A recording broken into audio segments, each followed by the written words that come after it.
In a situation that caught me completely off guard, it turned out there wasn't a spot reserved for me during a family trip I was hesitant about from the start. This journey was meant to take us to a luxurious hotel, a setting I was not eagerly anticipating.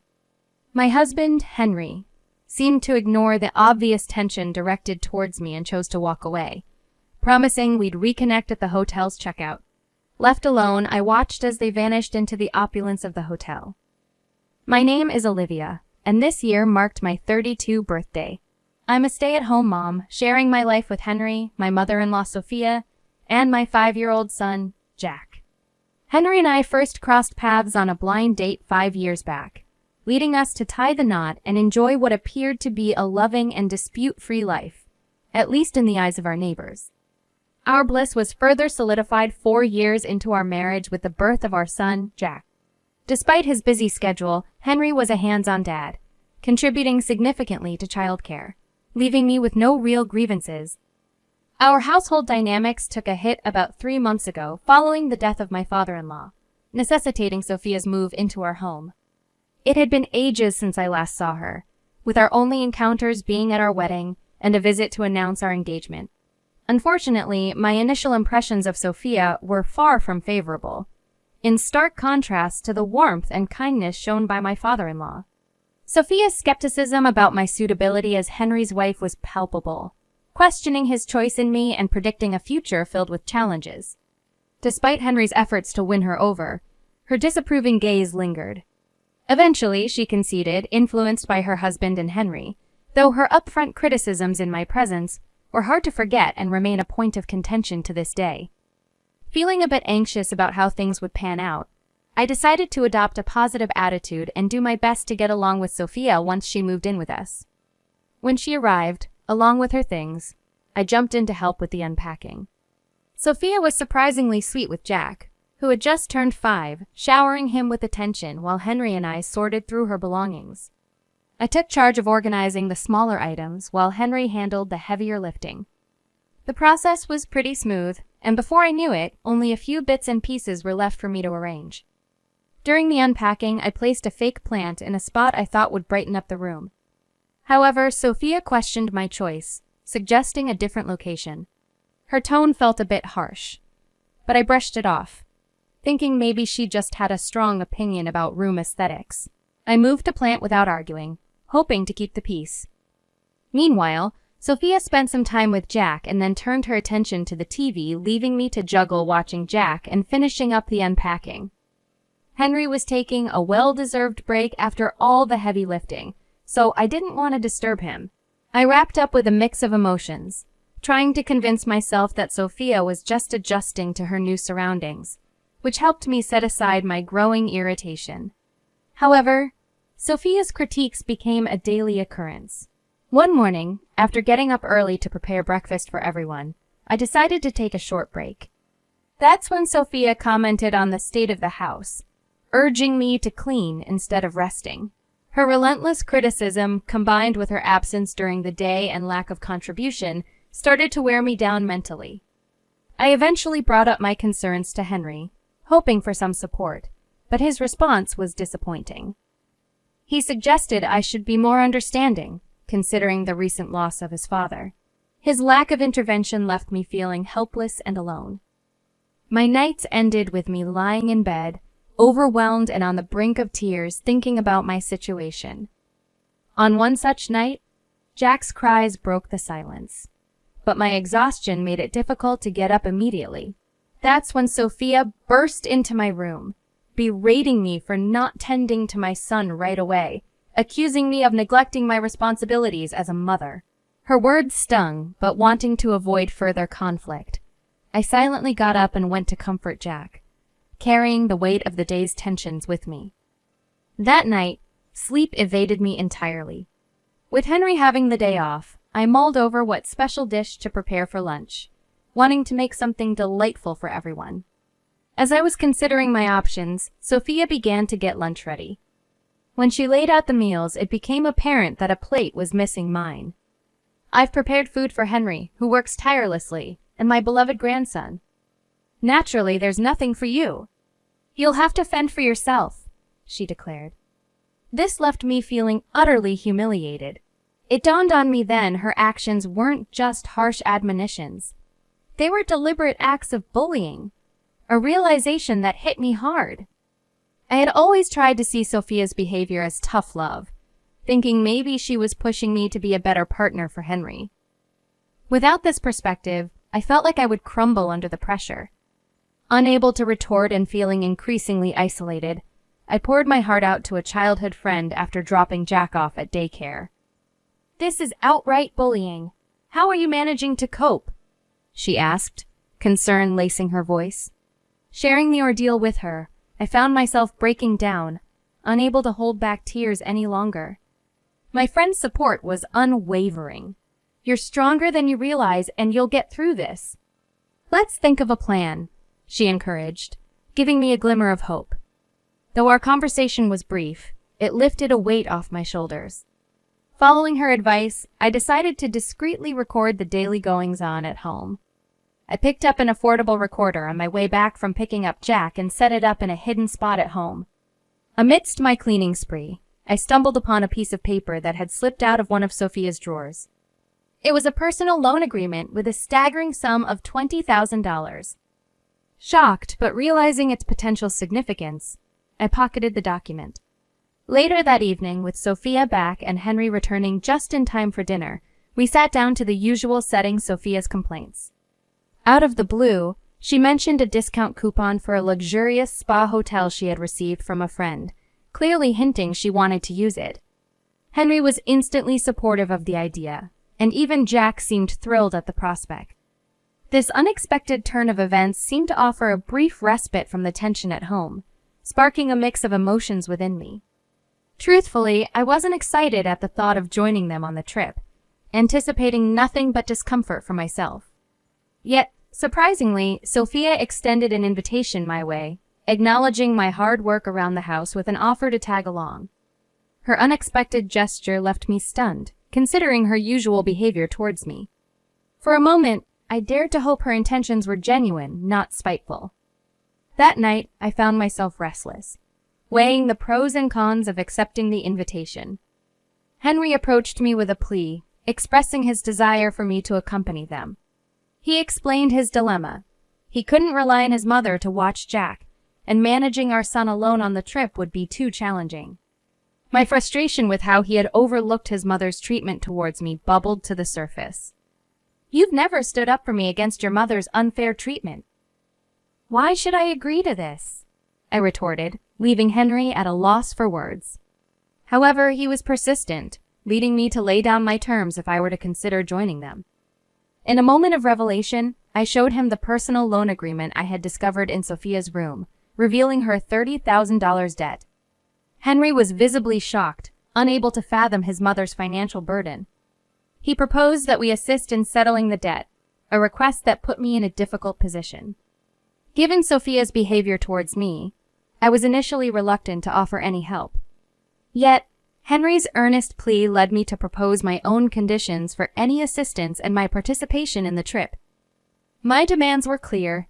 Henry needed to intervene whenever Sophia mistreated or overly criticized me. Additionally, I insisted on establishing clear rules for Sophia's behavior to be written and displayed throughout the house. If she failed to adhere to these terms, we would have no choice but to ask her to leave. Henry agreed to my terms, and we decided to implement these changes after our return from the trip. To ensure the rules would be in place upon our return, I arranged for my friend to post them around the house in our absence. We agreed to maintain a facade of normalcy until the trip concluded, after which we would confront the situation head-on. With this plan in place, I reluctantly agreed to join the trip, informing Sophia of my decision the following day. Deciding to join them on the trip, I reminded myself to stay patient just a bit longer. On the departure day, as Henry was gathering everyone's luggage, Sophia immediately showed her true colors. "Let Olivia handle the bags," she demanded, a clear attempt to belittle me right from the start. Henry gave me a look of apology, but to avoid any conflict, I complied, albeit reluctantly. The bags were heavier than I expected, and managing them while also looking after Jack was no small feat. I silently worried about my dwindling energy reserves, fearing I wouldn't have any left to enjoy our luxurious hotel destination. The journey to the hotel involved a scenic Amtrak ride followed by a drive through mountainous terrain. The hotel itself was a sight to behold, with its stunning exterior and interior exuding luxury. Jack's excitement was palpable as he darted around exploring, while Sophia seemed to appreciate the decor before heading to the front desk for our check-in. As I was about to make my way to our room, Sophia's next words hit me like a ton of bricks. "Were you planning to stay with us?" "I only booked for the 5 of us." Confusion washed over me as I tried to process what she was saying. The stark realization dawned on me that her invitation was a ruse to exploit me as a makeshift porter, with no real intention of including me in their stay. "Then where should I sleep?" I inquired, to which she coldly responded, "I don't know, and I don't care. Maybe you can camp out somewhere around here." Her words were a clear dismissal, suggesting I was to fend for myself outdoors. Her cruelty left me seething with anger, but before I could confront her, she and my family vanished into the hotel, leaving me stranded in the lobby. Feeling utterly defeated, I exited the hotel, overwhelmed by the situation. Henry's feeble apology via message did nothing to console me. By noon, I found myself alone, grabbing lunch at a nearby cafe and eventually seeking refuge in an open field, hoping to find solace under the night sky. Just as I settled down, my phone rang. It was my friend, checking in on how the trip was going, unaware of the ordeal I was facing. Her voice was a reminder of the plan we had hatched together, a plan that now seemed worlds away from my current predicament. Before the ordeal unfolded, I had the foresight to provide a copy of my house key to my trusted friend, explaining the potential for trouble. After the shocking turn of events at the hotel, I filled her in on the situation. She was livid on my behalf and offered to come rescue me, but I declined. I knew that leaving would only play into Sophia's hands, something I wasn't willing to let happen. The uncertainty of her future actions weighed heavily on me, prompting a call to a lawyer for advice. I shared my evidence of emotional abuse, considering legal action against her. Although the outcome was contingent on proving premeditation, I was reassured by my lawyer that my evidence was substantial enough to pursue a case. Exhausted mentally and physically, I found solace lying in the grass under the night sky, letting the cool breeze envelop me as I contemplated my next step. The following morning, I reunited with my family and Sophia just in time for checkout. Sophia's immediate jabs about my presumed night outdoors were halted by Henry's intervention, though she swiftly sidestepped to other topics. It was clear Henry had communicated the extremity of her actions to her. Upon our return home, Sophia's outrage was palpable as she encountered the posted rules around the house. Her anger quickly shifted to shock as Henry presented the loan agreement, her complexion turning from red to pale as her secret was laid bare. Under pressure, she confessed to squandering her late husband's life insurance and accumulating debt thereafter. Henry and I stood firm on the consequences we had discussed. Facing eviction and legal action, Sophia listened to the recorded proof of her behavior, her defiance turning to desperation. She pleaded for mercy, promising to adhere to the new house rules and change her ways. Her earnest apology and willingness to reform took me by surprise. It was a moment of vindication, seeing her so humbled and eager to make amends. Reluctantly, I agreed to give her a chance, under the condition that she truly abide by the rules and curtail her aggressive behavior. Her gratitude was palpable, and for the first time, I felt a glimmer of hope for a more peaceful coexistence. Just when I thought we had turned a corner, my legs gave way, and I collapsed to the floor. Henry quickly helped me into a chair before turning his frustration towards his mother, his voice laden with disappointment and disbelief. It seemed the revelation of the debt had eroded his respect and trust in her.